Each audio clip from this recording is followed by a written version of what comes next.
মাদারীপুরের শিবচরের আরিয়াল খান নদের ভাঙন ঠেকাতে 222 কোটি টাকা ব্যয়ে নির্মাণ করা হচ্ছে স্থায়ী বেড়িবাঁধ।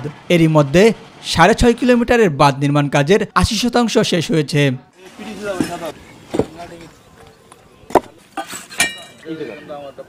প্রকল্পের কাজ শেষ হলে সুবিধা পাবেন ভাঙন কবলিত 5 ইউনিয়নের কয়েক হাজার মানুষ। ভবিষ্যতের কথা ভেবে এখনই আনন্দে আত্মহারা পাড়ের বাসিন্দারা।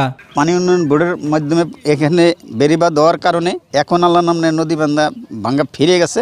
নদী ভাঙ্গা বন্ধ হয়ে যাচ্ছে, এই কারণে ওই সামনে একটা ব্রিজ হইতেছে, মানুষের এলাকার উন্নত হবে। আগে খুব কষ্টে ছিলাম, নদীতে ভেঙে নিয়ে যেত গা। এখন নদী যে বেড়িবাঁধ হয়েছে, বেড়িবাঁধের কারণে একটু ভালো হবে। আমরা বহুদিন পর্যন্ত 4বার পর্যন্ত ভাঙছে আমাকে বাড়ি। কাজ চলার পর থেকে আরো ইনশাল্লাহ ভাঙ্গা নাই, আর আশা করি সামনেও আর ভাঙবে না। আগামী জুন পর্যন্ত মেয়াদ থাকলেও 3 মাস আগেই পুরো কাজ শেষ হবে বলে জানায় ঠিকাদারি প্রতিষ্ঠান। গুণগত মান টেস্ট পরীক্ষা করে তারপরে আস্তে আস্তে ব্লক বানায় সেগুলোকে কিউরিং করে স্ট্যাক দিয়ে এবং কম্পিটেন্ট অথরিটির মাধ্যমে ট্যাক্স ফোর্সের মাধ্যমে ব্লক কাউন্ট করে তারপরে এখানে ডাম্পিং শুরু করা হয়েছে, অন্যান্য কাজ ইমপ্লিমেন্ট করে শুরু করা হয়েছে। প্রকল্পের কাজ শেষ হলে সুবিধা পাবেন বহেরতলা, শিরুয়াইল, নিখলি, দত্তপাড়া ও সন্ন্যাসীচর ইউনিয়নের হাজার হাজার মানুষ। দ্রুত কাজ শেষ হবে বলে জানিয়েছে সংশ্লিষ্টরা।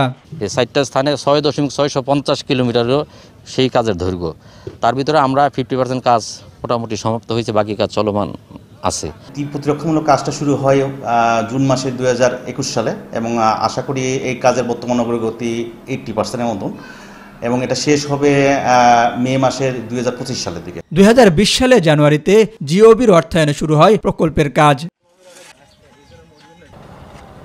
এস এম হামিম, মাই টিভি।